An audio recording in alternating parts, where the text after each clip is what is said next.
There's a type of exhaustion that has nothing to do with how much sleep you got last night. It's a weariness that originates at the base of the skull and spreads across the shoulders every time you step outside your home. For many fat women, the act of walking down a busy sidewalk isn't just a geographical displacement. It's a high-stakes surveillance operation. Psychology teaches us that the environment we live in shapes our nervous system and how we move through the world. If you live in an environment where your body is treated as a public mistake, your mind begins to operate in a permanently hostile psychological climate. We're not just talking about disliking mean comments. We're talking about the construction of a mental architecture where safety is a privilege you never feel you possess. When bullying becomes chronic, it ceases to be an isolated event and becomes the lens through which you perceive reality. Judging a woman's weight is one of the most aggressive forms of projection. By pointing at another person's body with contempt, the aggressor is trying to impose a narrative about who that woman is, her self-discipline, and her moral worth. This constant state of alert creates what we call hypervigilance. Even before entering a room, this woman's brain has already processed where potential threats lie. It's an extreme sensitivity to micro-expressions and emotional cues that others often ignore. Who will glance sideways? Who will snicker? Where can I sit without my presence becoming the center of attention? This need to read the environment all the time isn't a natural gift. It's a scar of survival. Many believe that bullying is something that happens out there, but psychology shows that the real damage occurs when these comments are internalized, becoming an unconscious autobiography. The body ceases to be a home and becomes a target. This process consumes an enormous amount of mental bandwidth. While other people are relaxed, the woman experiencing this kind of pressure is spending all her energy trying to manage others' reactions to avoid being attacked. She becomes an emotional strategist, trying to predict the next blow even before the aggressor opens their mouth. The impact of this on the nervous system is comparable to that of someone living in conflict zones. The brain doesn't distinguish between a real physical threat and the constant fear of social scorn. Anxiety becomes chronic because the trigger, her own body, is always present. Unlike a fear you can avoid, such as the fear of driving or flying, the fat woman carries the source of her stress everywhere. This generates a desensitization to real intimacy, because if the outside world is seen as a courtroom, the idea of vulnerability becomes terrifying. The person begins to believe that the only way to be accepted is through a performance of perfection in other areas, as if needing to compensate for the space her body occupies. It's the search for an external authority to validate her existence, since her internal authority has been shattered by bullying. We need to understand that this behavior isn't being overly sensitive or a lack of self-esteem. It's a logical biological response to an environment that rewards thinness and punishes body diversity with silencing or ridicule. It's a cycle of slow erosion, where every snicker on the bus or every disapproving glance in a clothing store acts as a micro-trauma that accumulates like sediment at the bottom of a river. When this woman finally develops generalized anxiety disorder, it wasn't because of a single comment. It was because the mountain of internal pressure finally became unbearable. In this video, we will dissect how this mental wiring is constructed and, more importantly, how to begin dismantling this armor that, while it has protected you until now, today prevents you from breathing freely. To understand the anxiety that suffocates many fat women, we need to stop looking at major explosions of violence and start looking at what psychologists call microtrauma. Often, the world expects a person to only be traumatized if there's a dramatic scene, an insult shouted in public, or physical aggression. But the human psyche works in a much more subtle way. There is a phenomenon called silent erosion. Imagine a riverbed. It doesn't change shape because of a single wave, but because of trillions of tiny water droplets that, over decades, remove grain by grain of solid ground. In the context of bodybullying, these droplets are criticisms disguised as health concerns, disdainful glances, and the uncomfortable silence that arises when a fat woman enters a space designed for thin bodies. This erosion happens through the repetition of messages that implicitly or explicitly state that that body is a problem to be solved. Initially, the mind tries to fight. It tries to rationalize, saying that a comment from a relative or a stranger is just someone else's lack of manners. However, when this stimulus repeats thousands of times, it becomes what we call a psychological climate. The woman stops living in a state of peace to live in a state of value negotiation. She begins to ask herself, how much disrespect do I need to accept today to be able to coexist in society? This accumulation of pain sediments creates an emotional weight that psychology describes as a high allostatic load.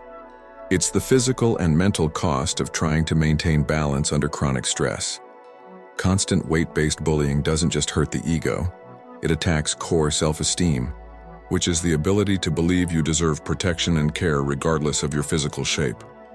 When the outside world treats your body as a moral failure, your mind begins to internalize this unconscious autobiography. You stop seeing yourself as a person who has a body and start seeing yourself as a body that is a mistake. Here enters a devastating component: external validation. In the scripts we analyzed about dogs and cats, we saw that people seek connections that reflect their nervous system. In the case of women who experience bullying, their nervous system is conditioned to expect rejection. This creates a cycle where anxiety is not just a symptom, but a defense mechanism. The mind thinks, if I'm anxious and prepared for the worst, the insult won't catch me by surprise. But this is a cruel trap. The state of alert doesn't lessen the pain of the impact. It merely ensures that you feel the pain of anticipation before the event and the pain of humiliation after it. Furthermore, microtrauma manifests in what Carl Jung would call the hardening of the persona. The fat woman often feels she doesn't have the right to have a bad day, to be mediocre, or to simply be tired. She feels she needs to compensate for her weight by being the smartest, funniest, or most helpful person in the room. It's a desperate search for usefulness to justify her presence in public spaces. The problem is that this pursuit of compensatory excellence is a form of self-abandonment. You are taking care of others' perceptions of you, but you are letting your own emotional self die of thirst. In the long run, this erosion destroys confidence in one's own perception of reality. Often when these women try to talk about their pain, they are told they are too sensitive or misinterpreting people's intentions. This is the final blow of microtrauma, the invalidation of lived experience. It's like having an open wound and being told that the blood you're seeing is just a figment of your imagination. This cognitive dissonance and knowing you are being mistreated, but being convinced that the problem is your sensitivity, is the fertile ground where social anxiety and depression take deep root. At this stage, the body is no longer a refuge. It becomes what some theorists call an empty well. No matter how much you try to rationally convince yourself that you are worthy, the cellular memory of bullying continues to trigger danger signals. Anxiety, therefore, is not a character flaw. It is the cry of a nervous system that has been exhausted by years of survival in a world that refuses to offer the basic emotional attunement that every human being needs to flourish. The volcano of anxiety only erupts because the internal pressure of being constantly diminished has made containment impossible. When the external environment becomes hostile, the human psyche doesn't passively surrender. It adapts by creating defenses. In the case of women facing systemic weight-based bullying, this adaptation often manifests through what Carl Jung called the persona, a social mask necessary for survival, but one that can become a prison. For these women, the persona is not just a social convenience, it's a suit of armor. They learn early on that, to avoid scrutiny and pain, they need to meticulously control how they are perceived. This creates two main defensive paths: the pursuit of invisibility or the pursuit of hyper-perfection. The first mechanism is selective invisibility. It's the desperate attempt to shrink one's psychological presence to compensate for the physical space the body occupies. In the silence of her mind, the woman believes that if she doesn't make noise, if she doesn't wear vibrant colors, if she doesn't laugh too loudly, or if she doesn't express strong opinions, the world might forget to attack her. It's a state of constant vigilance, where the nervous system rejects any form of prominence to avoid being targeted by others' projections. This woman becomes the invisible one, the one who survives by disappearing. learning that attention is dangerous and that silence is her only shield. However, there is a tragic cost to this disappearance. By hiding, she begins to practice a form of self-abandonment. Her needs, desires, and creativity are buried beneath the mask of the person who doesn't bother anyone. Over time, she may suffer from a loss of internal authority, feeling that she doesn't have the right to exist fully until her body changes. This is the lie anxiety tells, that safety lies in concealment. But as we've seen in the psychology of shadows, everything we reject in ourselves to maintain this mask doesn't disappear. It accumulates, transforming into bitterness, emptiness, or a deep, nameless sorrow. The second path is compensatory hyperperfection. Here, the fat woman decides that since she cannot be thin, she will be impeccable. She becomes the best at everything, the most productive employee, the most helpful friend, the conflict mediator who never fails. She takes on the role of emotional caregiver, subconsciously believing that her worth needs to be bought through constant services and sacrifices. This is the hero's burden. She doesn't allow herself vulnerability because she believes her only protection against bullying is her unquestionable usefulness. She becomes everyone's pillar. While her own internal world crumbles under the weight of an anxiety she doesn't allow herself to confess. These masks create an exhausting cognitive dissonance. Outwardly, she may appear self-sufficient and strong, but inwardly, there is an invisible child who still trembles at the possibility of being ridiculed. This division between the persona, the mask of strength or invisibility, and the shadow, the rejected pain and vulnerability, is what fuels social anxiety disorder. The woman begins to fear not only others' bullying, but also the collapse of her own mask. She lives in fear that in a moment of carelessness, people will realize she is not as strong or as perfect as she pretends to be. The psychology of trauma bonding also plays a role here. Often, these women end up accepting crumbs of affection or relationships where their boundaries are constantly crossed because they have been conditioned to believe that disrespect is the normal price to pay for companionship. They lose the ability to trust their own intuition, as their internal compass of safety has been damaged by years of contradictory messages from the external world. They become prisoners of a cycle of hope, expecting that if they are good enough or invisible enough, they will finally be loved unconditionally. Understanding these defense mechanisms is the first step towards liberation. It's necessary to recognize that the mask you built was a heroic act of protection, but that it is not you. Bullying tried to convince you that your body was your only relevant characteristic, and your mind reacted by creating these armors to survive. But the cost of maintaining this facade is your vitality. Anxiety is, at its core, the cry of your soul asking to be seen whole, not as a social function or a target, but as a sovereign identity that has the right to occupy space, both physical and emotional, without apologizing for existing. To understand why anxiety resulting from bullying is so difficult to dissipate with positive thinking alone, we need to look at the wiring of the nervous system. Modern psychology and neurobiology demonstrate that chronic bullying is not just an emotional experience, it's a biological event that alters brain architecture. When a fat woman is subjected to years of ridicule or exclusion, her body enters a state of constant vigilance, a defense mechanism rooted in our ancestral need to belong to the group to survive. At the core of this response is the HPA axis, hypothalamic pituitary adrenal. Every time a woman anticipates a judgmental glance or hears a mean comment, her brain triggers a danger signal, releasing a torrent of cortisol and adrenaline. In normal situations, this system helps us flee from immediate danger. However, when the danger is the social environment where you live, work, and move, this system never shuts off. The result is a devastating allostatic load, the physical wear and tear caused by chronic stress that literally keeps the body in a permanent state of war. Behavioral studies indicate that individuals exposed to hostile environments for prolonged periods tend to score higher on a personality trait known as neuroticism.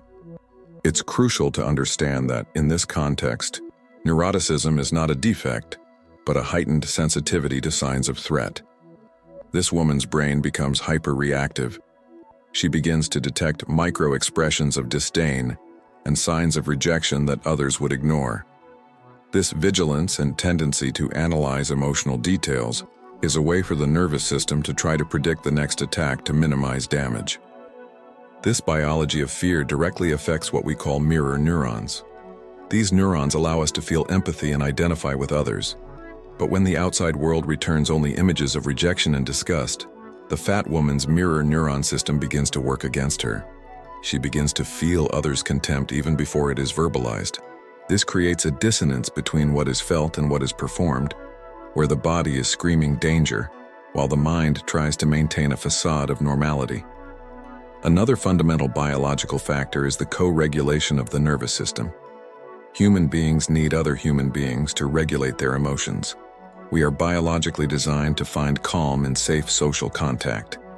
However, for the woman experiencing bullying, social contact is the source of dysregulation.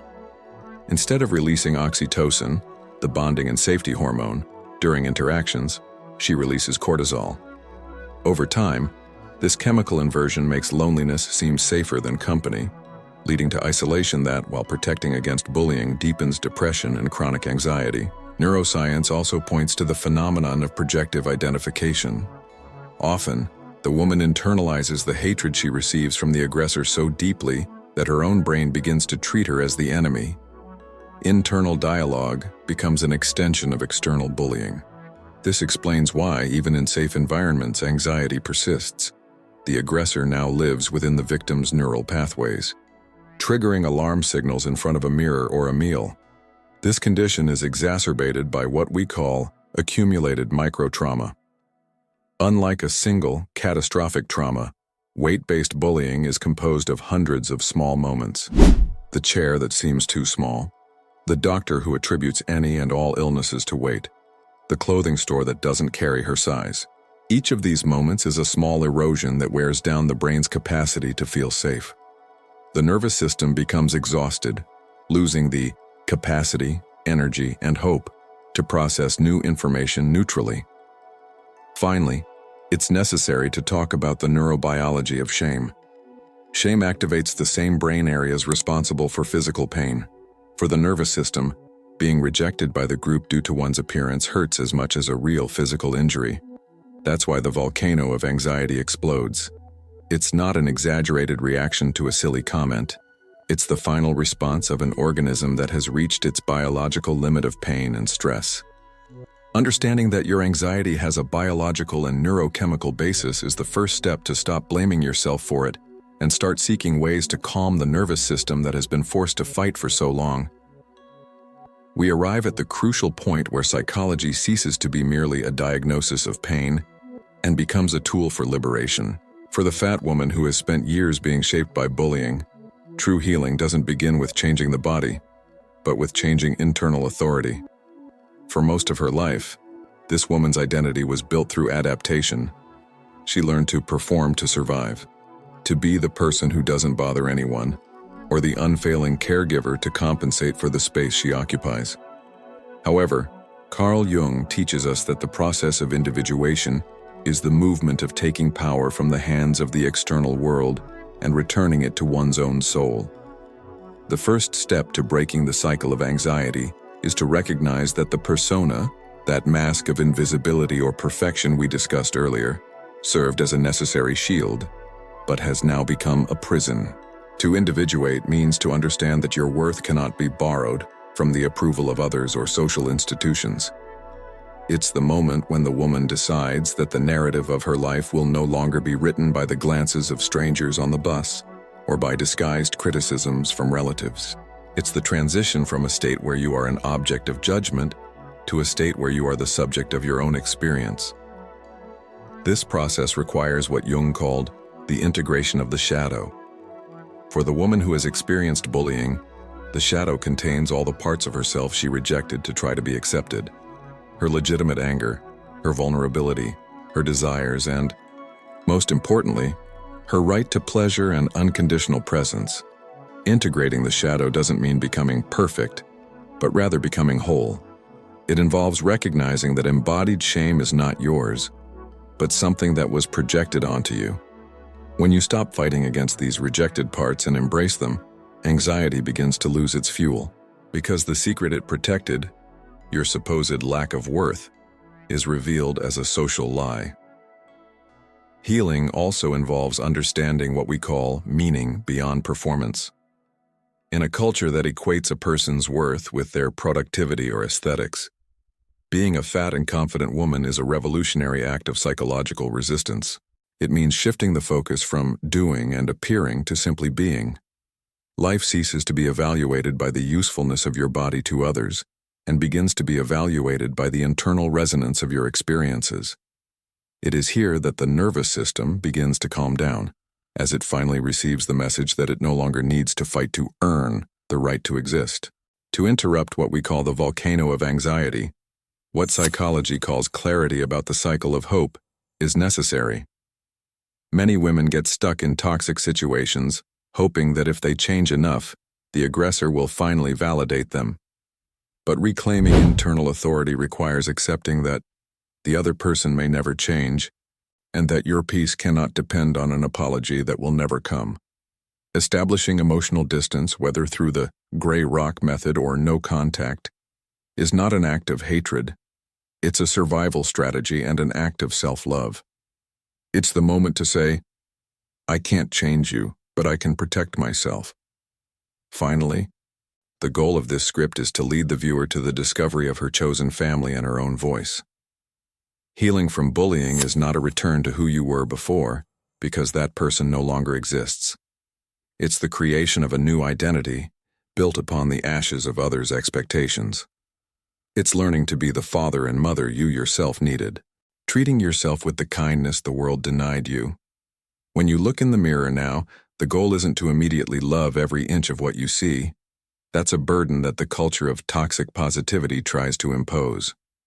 The goal is neutrality and presence. It's looking at yourself and feeling that, regardless of others' judgment, you are the ultimate authority over your own story. Anxiety dissolves when you realize you are no longer walking on a battlefield, but on your own territory. You are not a mistake. You are a process of becoming whole. And this process doesn't end until you feel safe to occupy all the space your soul demands.